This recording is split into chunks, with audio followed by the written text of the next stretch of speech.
episode of the Mindful Moneymakers podcast, where we give you all the tips, tricks, and mindset shifts that you need to make if you want to live by design instead of by default. Today, I'm super excited to be introducing someone phenomenal to you. I found him on TikTok, and he makes really great content that is aimed at helping you be your best self. So we had to have this conversation. It's been a long time coming. Today, we're talking to King Christopher, who is a Jackson State University graduate, a stage 3 colon cancer survivor, and one half of the What Are We Even Talking About podcast.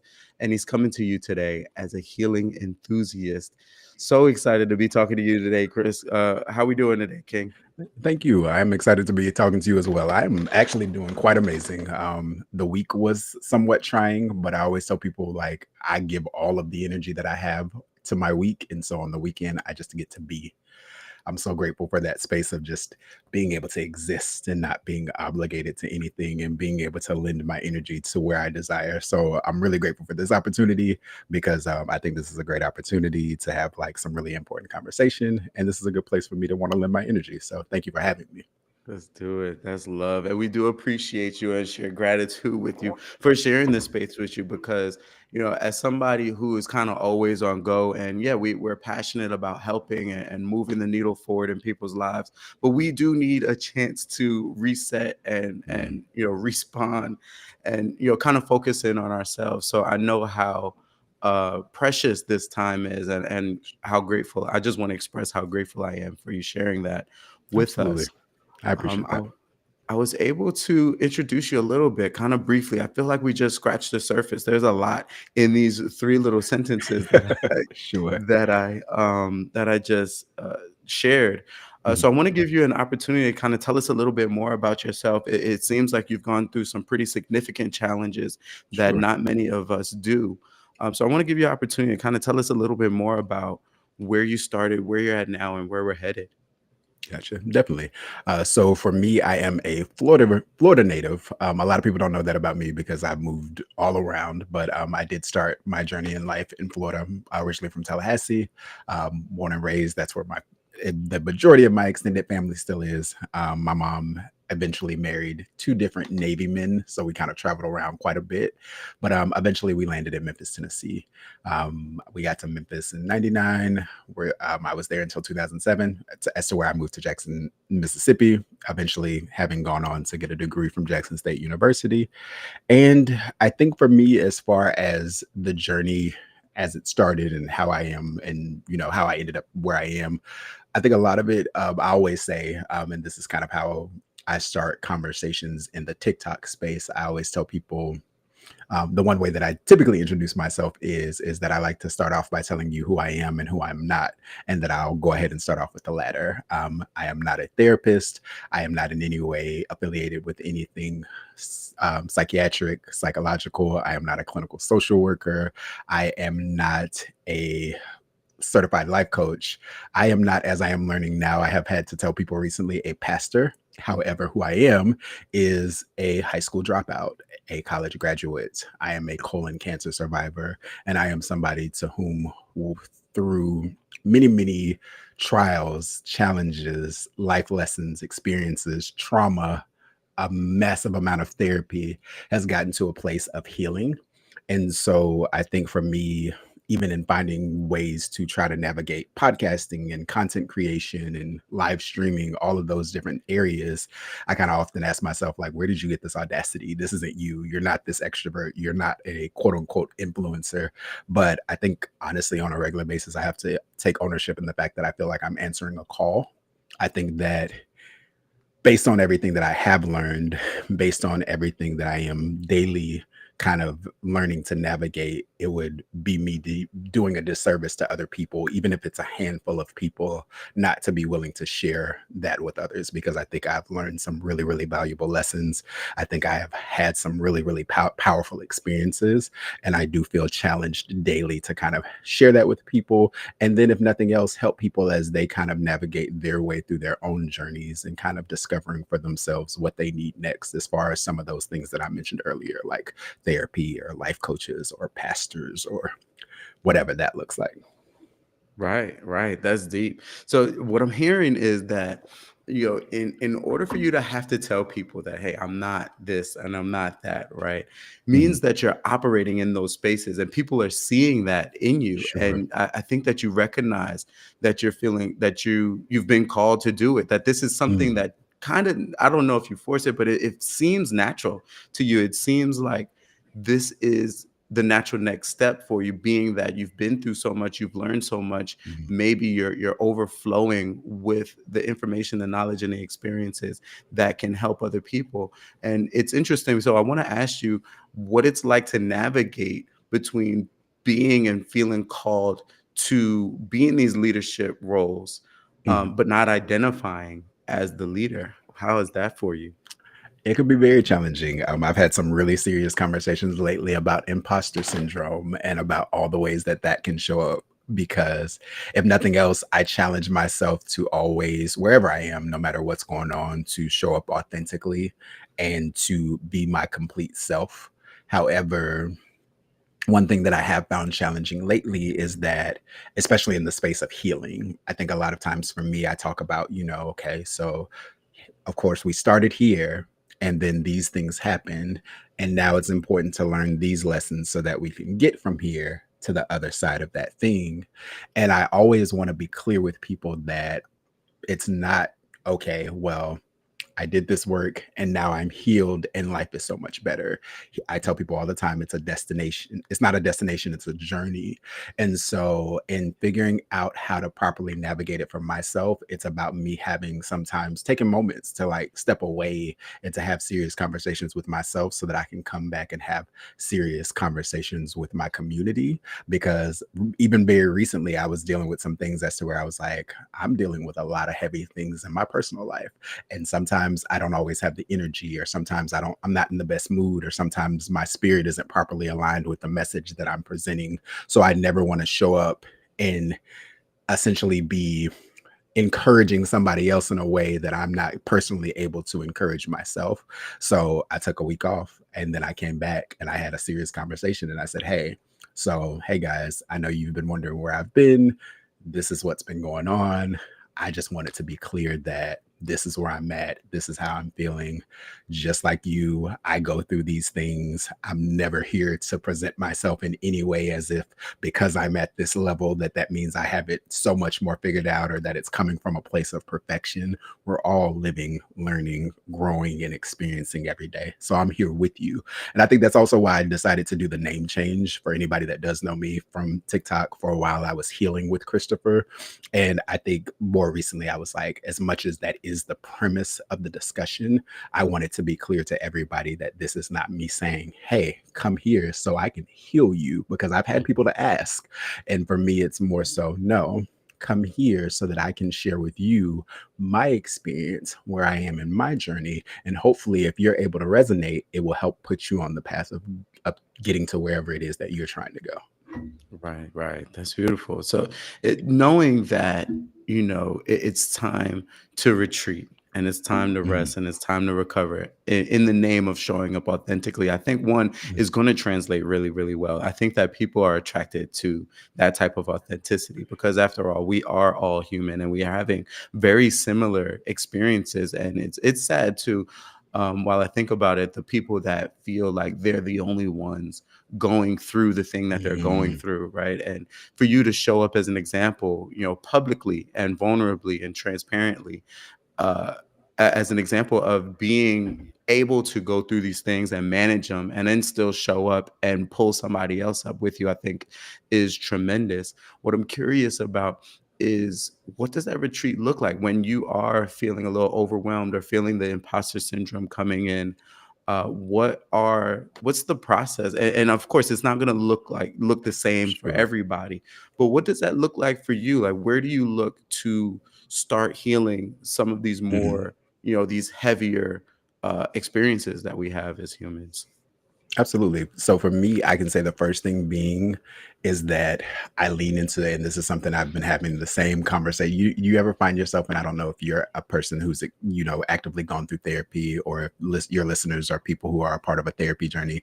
But for me, I've been with my therapist now for 5 years, and one of the conversations that we have often, as far as just ways that you show up, is just remembering to show yourself grace. And so for me, that's like a very important first step. A lot of times I'll find myself in that headspace of wanting to say, no, don't take a break. This is something that you said that you wanted. This is something that you said that you were going to commit to. This is something that you told yourself, or you even told these people that you were going to be there. Don't disappoint them. You have so much, momentum already. You don't want to kind of fall back and fall outside of the algorithm. It's me actively in my head telling myself all the reasons why I shouldn't. And then beyond that, I said, no, at the end of the day, I'm a human. I deserve this moment. I remind myself of the things that are true. I deserve rest. I deserve peace. I deserve to take care of myself before I can show up in any ways to be able to provide anything for anybody else. I have to make sure that I'm well first. And so the first thing is just taking a step back. I recently, like I said, committed to, like, I'm not posting, I'm not going live for the full week. And I'm just going to take some time for me in the background to start doing things for myself. And then it kind of comes to a point of just leaning more into those things that I'm already doing, taking more time. Typically speaking, it's like 10 to 15 minutes here of meditation. Maybe right now we just need 30 to 45 minutes to just kind of sit and be still and silence everything out and just have a moment as to where there's no outside noise, there's no other obligation, there's nothing that you have to tend to. You can just take some time to treat yourself and to experience moments of gratitude for being able to treat yourself to this little morsel of, like, hey, I'm just being able to settle into these moments and into these breaths. Other things are journaling. For me, a lot of times I find that it's such a freeing thing to be able to get my thoughts out of my head onto paper, if nothing else but to release it, but also to, like, be able to process it and gain a better understanding of what those thoughts and feelings really are, so that I'm not holding on to them or suppressing them, and then ultimately they turning into something else like shame or rage.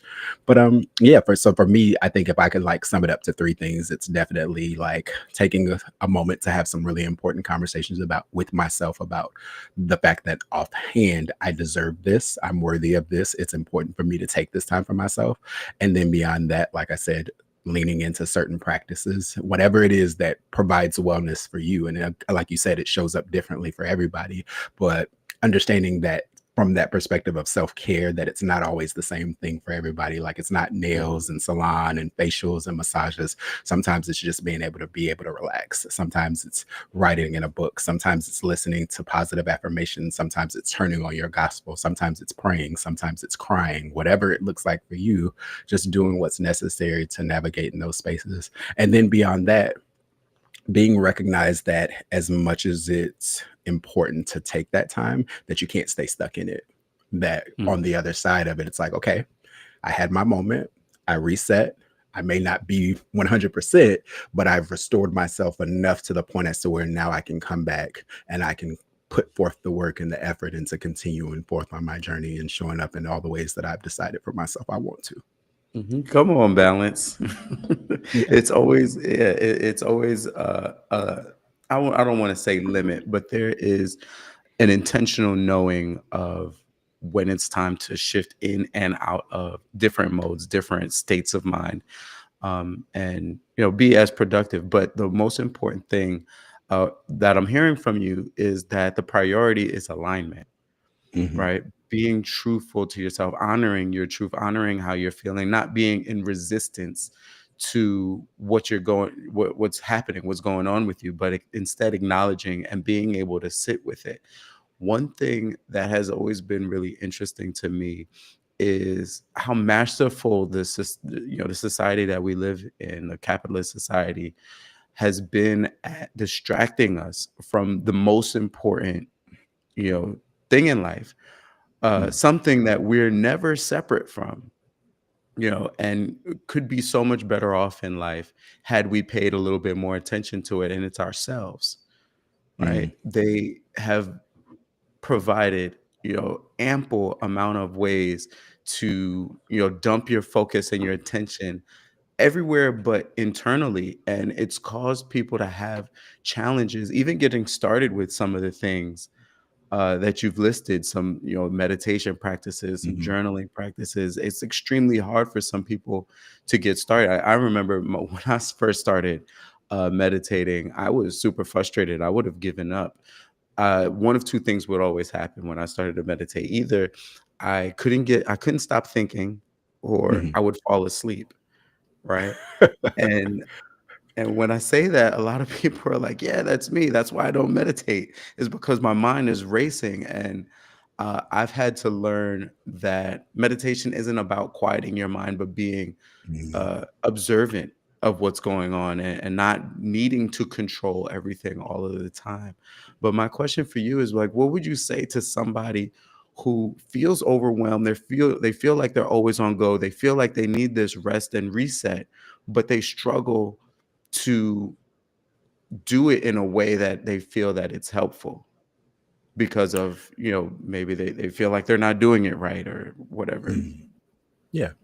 I think one thing that I always challenge people with is thinking about the alternative. Okay, you're overwhelmed, you don't necessarily know where to start. You're not necessarily sure if it's going to look right or feel right, or if you have all the tools and resources necessary to start.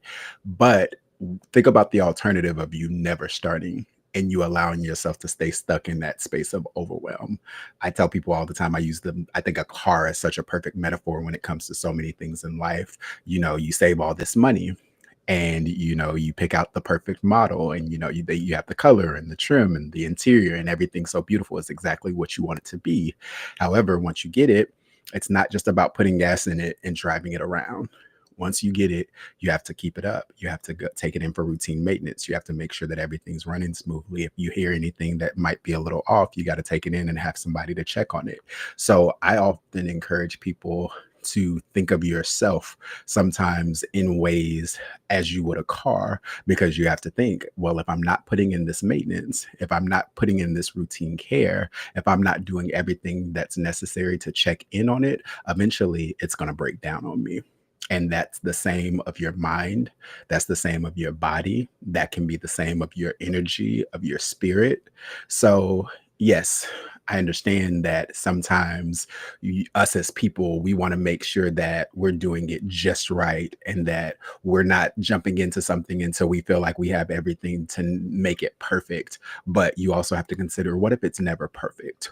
Or what if, in order for it to become perfect, you have to start and you have to fail at it a few times in order to get to the point of learning where you messed up and learning, okay, I did it this way and it didn't work. Let me challenge myself to do it a little differently so that I can navigate it from a different angle and and eventually get to a point of flowing into it. So for me, I always say, consider what it would be like if you never start, and what your life will eventually end up being if you continue going at this rate, because burnout is real.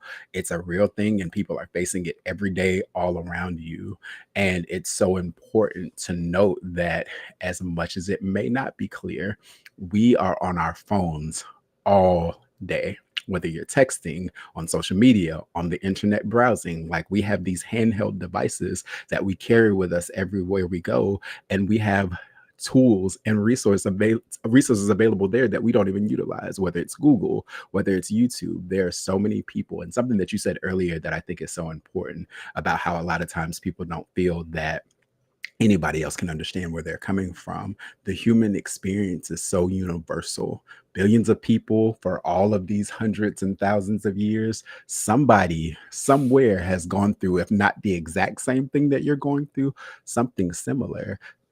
Seek it, seek it. And if it doesn't come to you clearly in the beginning, seek it a little further. For me, I think starting out, my biggest thing was I wanted to read as many books as I could. It was like self-help, motivation, encouragement. That whole section of the bookstore, it was like, yes, give me more. Come on, Jensen Chero. Come on, stop doing that. Or what's the book? F yourself. And like all those motivational books that kind of put you in the mind state of like shifting your perspective and learning tips and tricks about affirming yourself and leaning into manifestation or whatever those different things are like.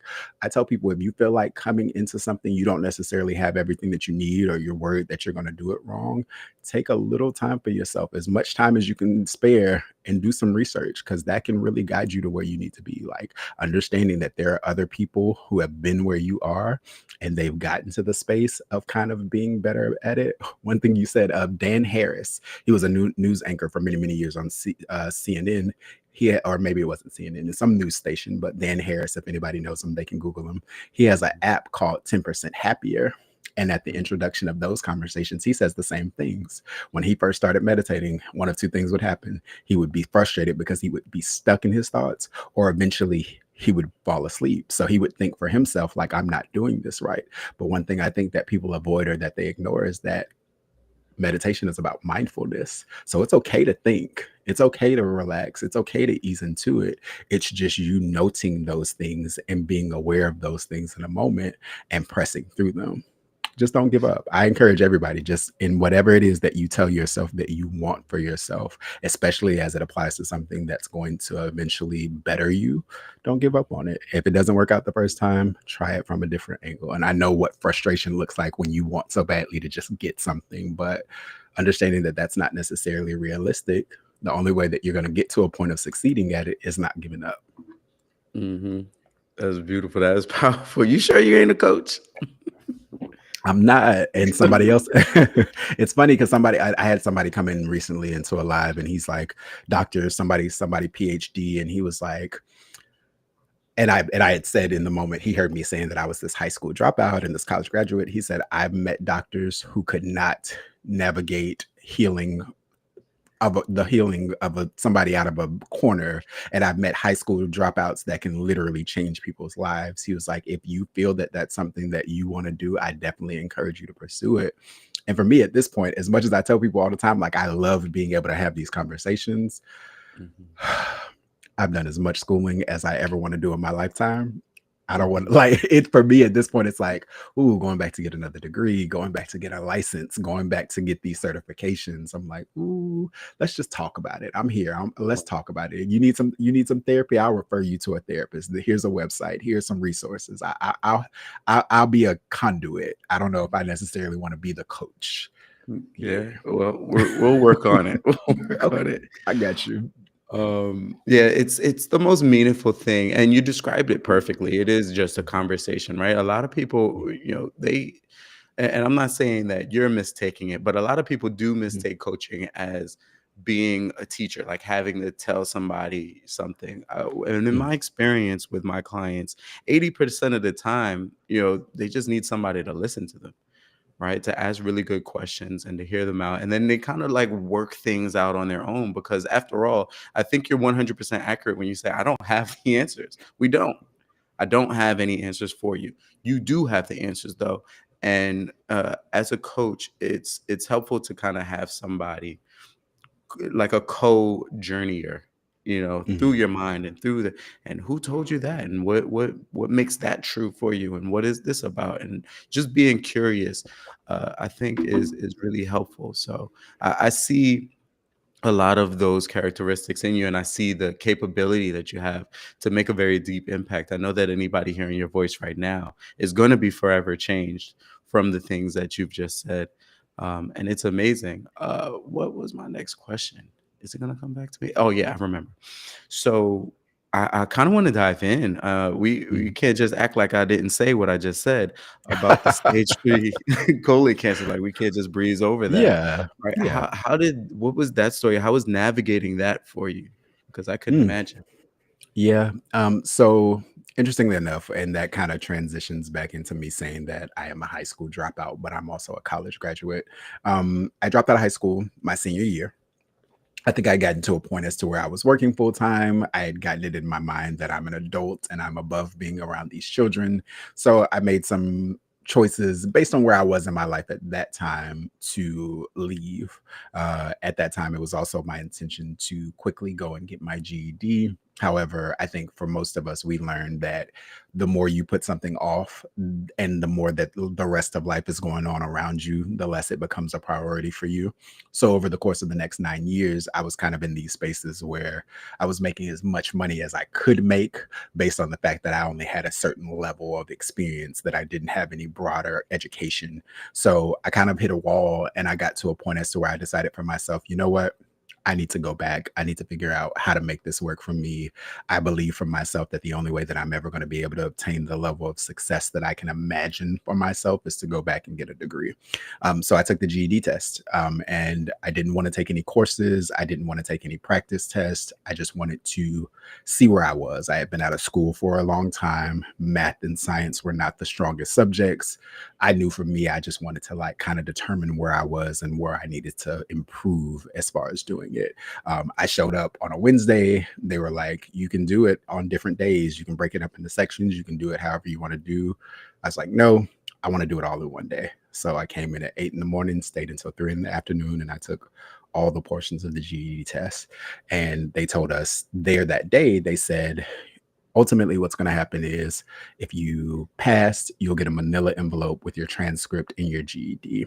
If you pass certain sections or maybe don't pass any sections, you'll get a white envelope. It'll be smaller with your transcript, your results, and what you need to retest on. So, honestly, me going into it, I had already kind of psyched myself out into thinking like at least math, maybe science, I'm going to have to retest because those have just never been strong subjects. They said it could take up to 2 weeks. Monday, I'm at the mailbox and I'm checking the mail and I'm pulling out a large manila envelope. And I look at it and it has the name of the school that I took my GED test at. So I'm already knowing I passed the GED exam.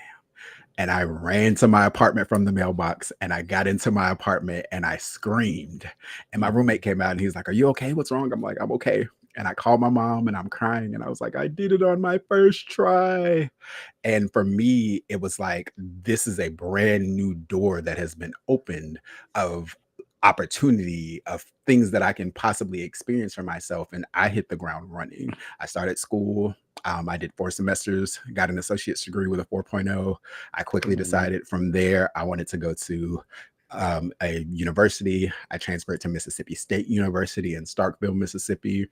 I started out, I was doing really well, but I was in these spaces where at that time, and I try to live without regrets, but I look back at it now thinking I could have approached it differently. Mhm. But I was in spaces where, okay, this is an opportunity you've never had before. Let's make it everything that you want it to be. So I was joining all these different organizations. I was a part of the NAACP. I was a part of the Black Student Association. I was a part of these different honor societies. Like I wanted to be the man on campus, but I wasn't navigating that from the space of, you're not an 18 or 19 or a 20-year old. You're almost 30 years old around the rest of these 18, 19, and 20-year olds. And I'll say around the semester started in August, and I'll say around, let's say, my birthday was at the end of September. Around the beginning of October, I couldn't get out of bed. I was exhausted. I was having massive abdominal pains. There were several other things that were going on with my body that I'll spare people as far as, some gory details. But like I was dealing with a lot in the space of just being sick and not understanding what was wrong with my body. I had gone to the student health center and they were like, we don't really know what to say about this. And they referred me to a GI or gastroenterologist. And I went to them and they said, well, we think it could potentially be ulcerative colitis or Crohn's disease, but we don't really know. We'd have to run some additional scans. Eventually, I had to withdraw from school. I had to return home to Memphis, and it took a few months, but eventually they ran some tests. I had a colonoscopy. They did some biopsies and some scans. Initially, they determined that the tumor was malignant.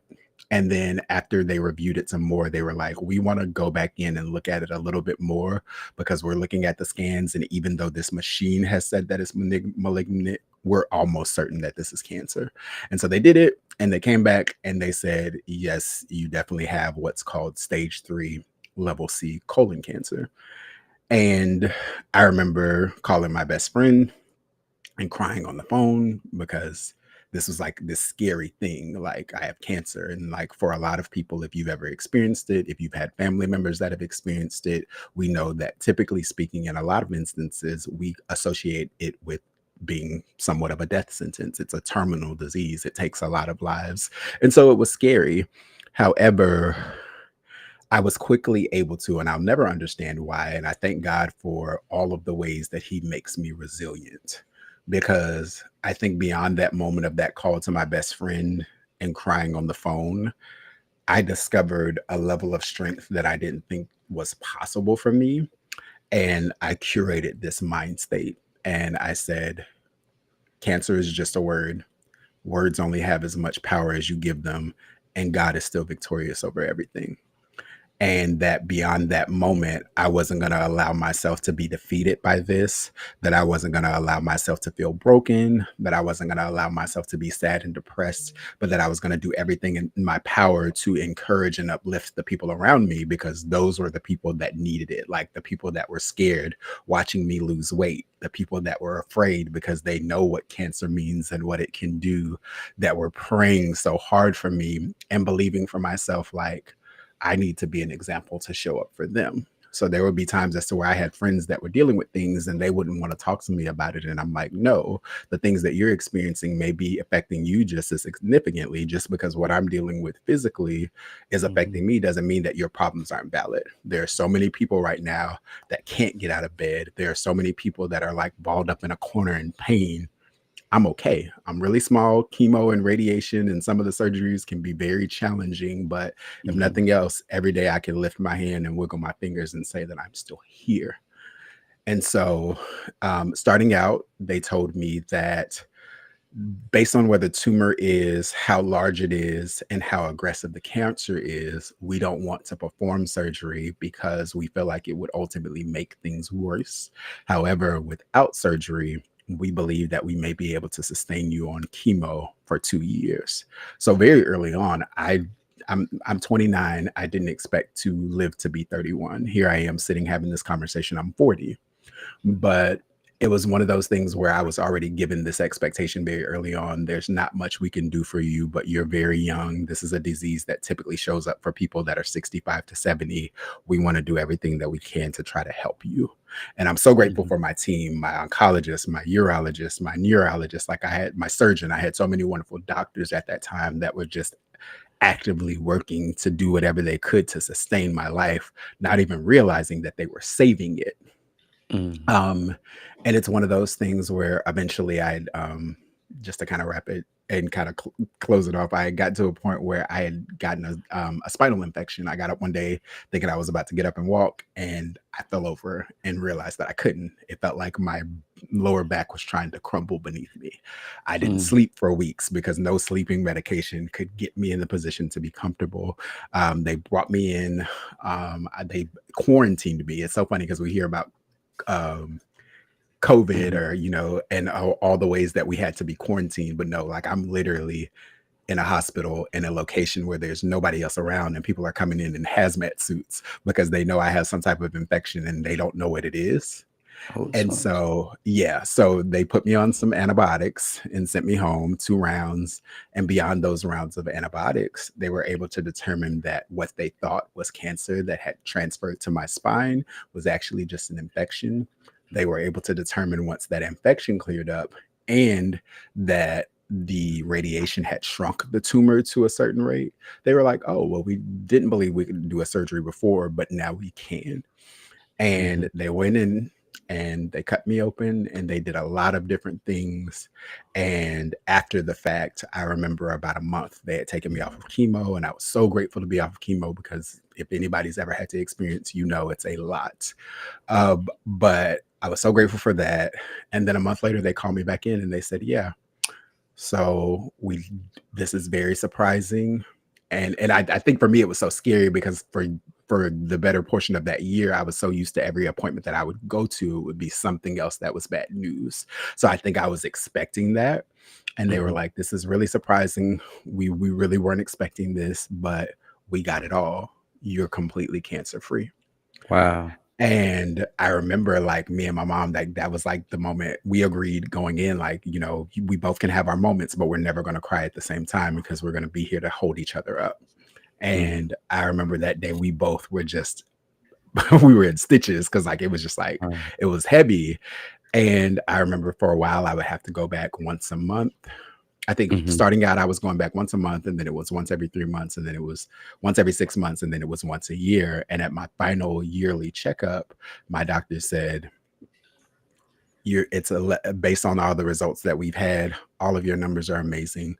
There's less than a 1% chance of it ever coming back. I recommend that you get colonoscopies every 5 years, but unless you experience any symptoms, I love you, but bye. Like my Yeah. oncologist broke up with me Oh, essentially. no. And it was like, wow. Like it was just like, wow, to think that at one point I was in the space of believing that I may not be here. Now I'm given this opportunity to like live this extended life and like have so much more opportunity to do so many things, which I think on some level also called me to certain spaces that I'm in now, because now I'm at a place of having experiences where I'm like, I can look back on it and say, maybe this is why God kept me here. Mhm. So That is so powerful. I couldn't imagine. So life was going really good. You just gotten your GED. You just got mhm, into school. You just got your associates. mhm, Cruising. Life is going amazingly well. And you got this news, right? That everything just completely derails you.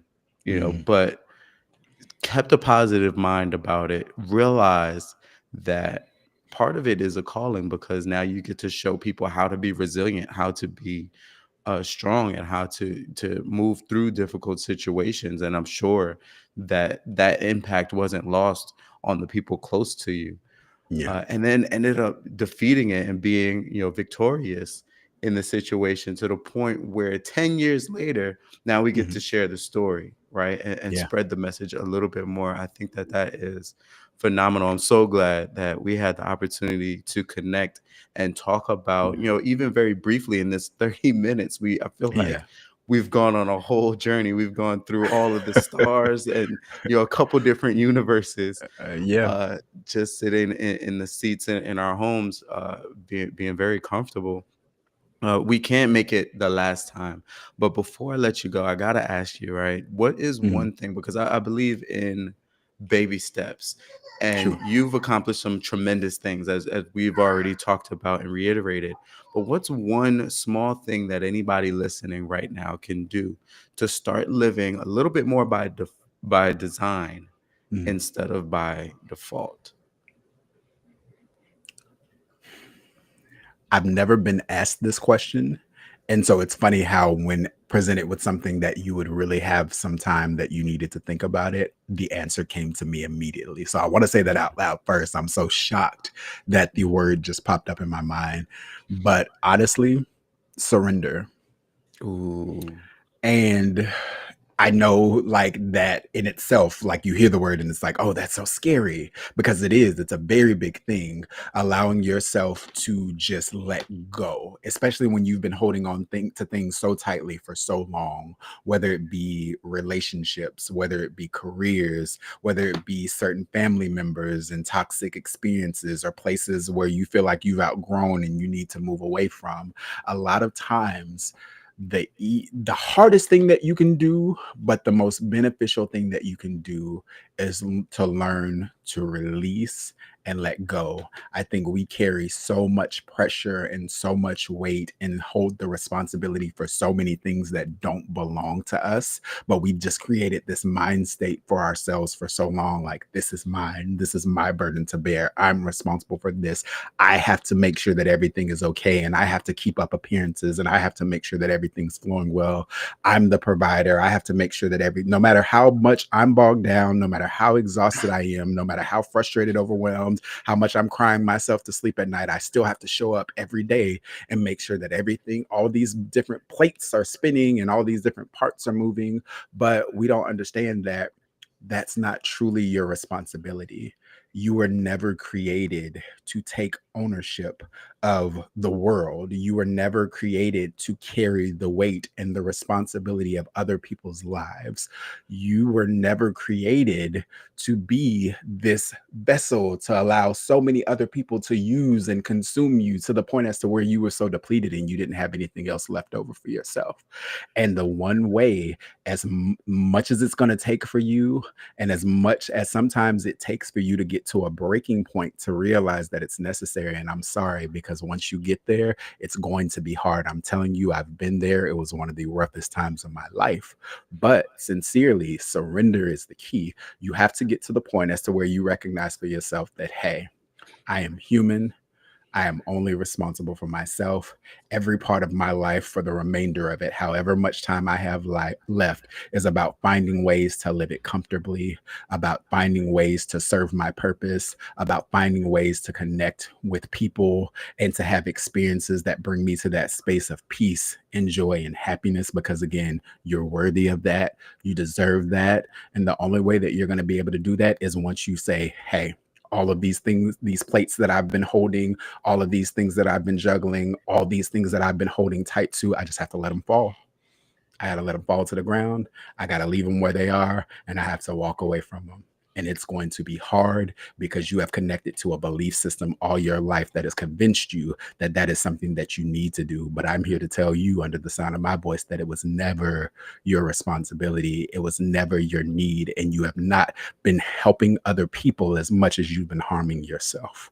Surrender, and you will eventually, once you do all the things that you were worried about, all the things that it seemed like you could never figure out, all the things that it seemed like you could never get right, all of those things are going to slowly start easing into alignment.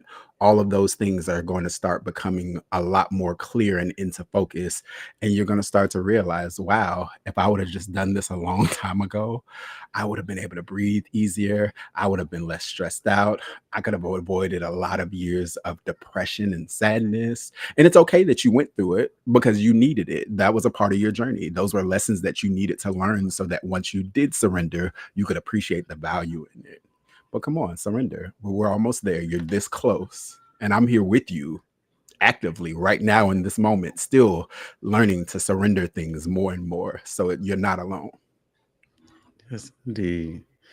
All right, church. Turn to your neighbor. Say, neighbor, you sure you ain't no? You sure you ain't a pastor? Good Lord, because Listen, no, that is it's it's such an important reminder, right? And I try to remind myself of that often. Anytime that I see or hear the word breathe, it reminds me to take a deep breath, and that is my way of surrendering to the moment, surrendering to what is, because we it's easy to find ourselves wishing that it's something else, hoping that we were somewhere else, that we were somebody else. mhm, But accepting where you are, I think, is a powerful first step. I couldn't mhm. have answered that question any better. This has been a phenomenal conversation. I'm so glad that we were able to make it happen. So much superseded what I expected for the kickoff of season 4. I knew that something great was going to happen, but I'm completely blown away. Honestly, I'm so happy, so grateful for you. Thank you for spending time with me, Christopher. Thank you. I'm equally as grateful, if not more. This is a wonderful opportunity. This has been an amazing conversation. This is a beautiful platform that you've created. So thank you so much for allowing me space within it to be able to share a part of my story. Thank you. Yes, indeed. Yes, indeed. Won't be the last time. And to everybody listening, as always, love, love, be well, and don't forget to have the guts to follow your guts.